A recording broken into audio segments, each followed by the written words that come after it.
Assalamualaikum warahmatullahi wabarakatuh. Kami dari kelompok 7 akan melakukan pengamatan untuk memenuhi tugas mata kuliah Fisika Lingkungan dengan judul Pencemaran Air Laut di Pantai Pariaman dan Batam. Selamat menonton! Assalamualaikum warahmatullahi wabarakatuh. Perkenalkan, saya Fauzal Munazar, NIM 19034009, jurusan Fisika, Prodi Fisika NK dari Universitas Negeri Padang. Perkenalkan, saya Rahmi Aulia, NIM 19034028, jurusan Fisika, Prodi Fisika NK, Universitas Negeri Padang. Perkenalkan, saya Mira Suryani, NIM 19034022 dari jurusan Fisika, Prodi Fisika NK 2019, Universitas Negeri Padang. Perkenalkan, saya Triana Durestika, NIM 19034039 dari jurusan Fisika, Prodi Fisika NK, Universitas Negeri Padang, BP 2019. Perkenalkan, saya Fahira Azlin, jurusan Fisika, Prodi Fisika dengan NIM 170340007. Lingkungan. Fisika lingkungan merupakan ilmu yang mempelajari tentang aspek fisik dan matematik yang mengenai lingkungan, termasuk ekologi, pencemaran lingkungan, dan dampaknya terhadap kehidupan akibat aktivitas manusia. Indonesia merupakan negara kepulauan yang terdiri dari sekitar 17.500 pulau besar dan kecil dengan panjang garis pantai kurang lebih dari 81.000 km. Kondisi ini menjadikan Indonesia sebagai negara dengan kondisi geografis yang sebagian besar wilayahnya merupakan daerah pantai.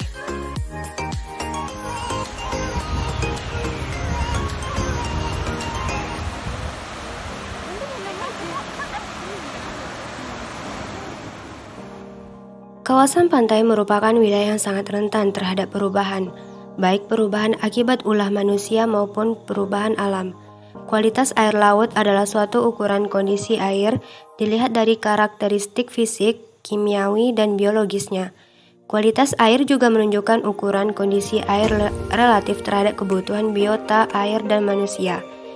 Kualitas air seringkali menjadi ukuran standar terhadap kondisi kesehatan ekosistem air dan kesehatan manusia terhadap air minum. Air laut merupakan karakteristik yang berbeda-beda di setiap daerah.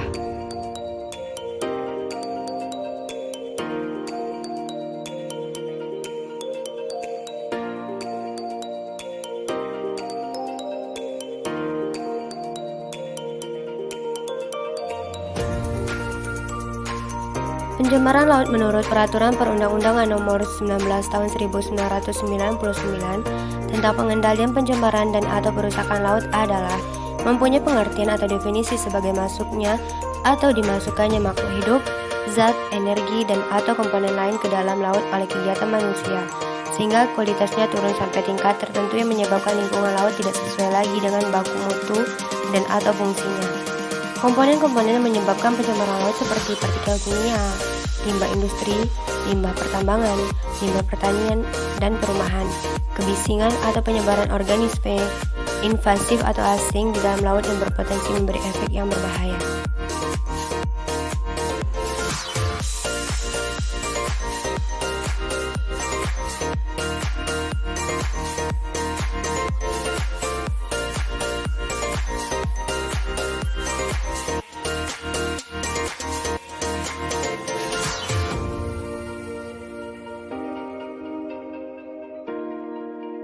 Berikut adalah sampel air yang kami ambil, dan menurut pengamatan kami, airnya cukup jernih, bersih, dan belum tercemar oleh partikel-partikel lain seperti minyak.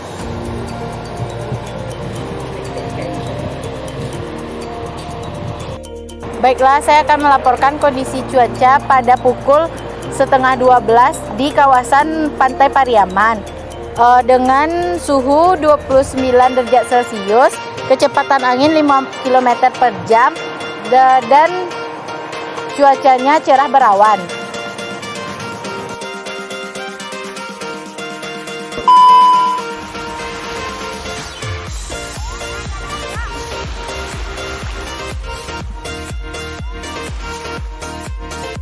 Assalamualaikum warahmatullahi wabarakatuh. Perkenalkan, nama saya Fahira Azlin, NIM 170340007, jurusan Fisika, Prodi Fisika NK.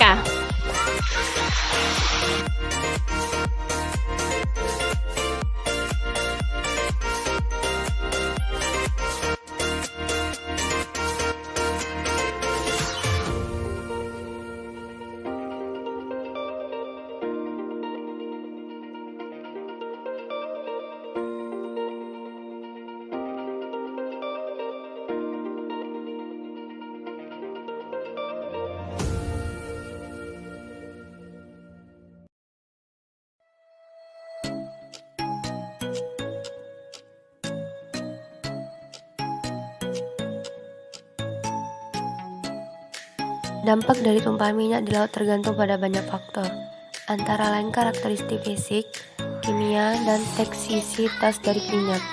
Juga penyebarannya yang dipengaruhi oleh dinamika air laut, seperti pasang surut, angin, gelombang, dan arus.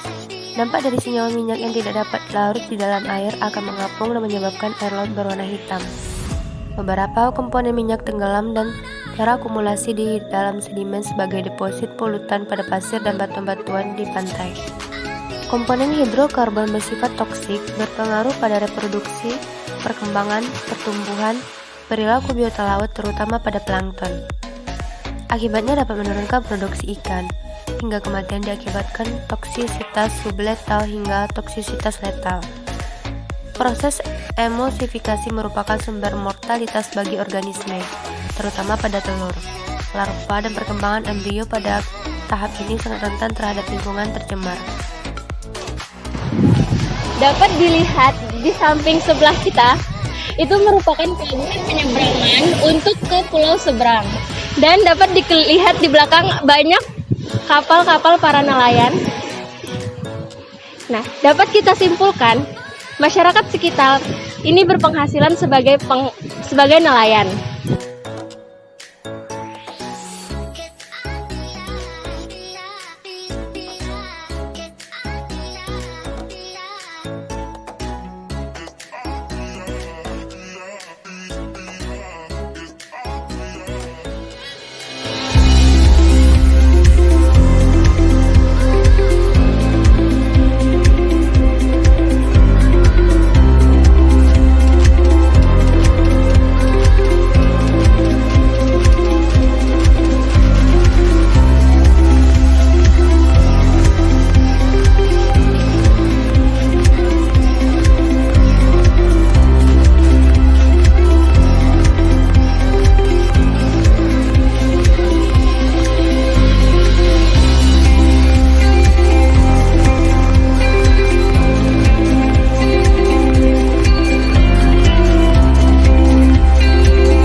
Kondisi cuaca saat ini cukup cerah dan anginnya lumayan kencang, dan suhu menunjukkan 30 derajat Celcius.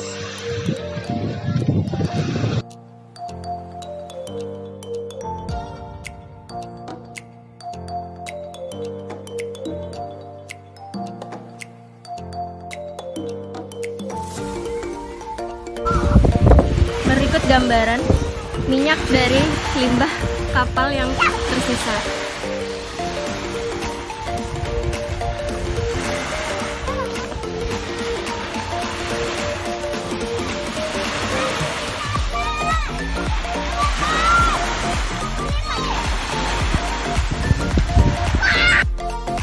Secara tidak langsung, pencemaran laut akibat minyak dengan susunan kimianya yang kompleks dapat membinasakan kekayaan laut dan mengganggu kesuburan lumpur di dasar laut.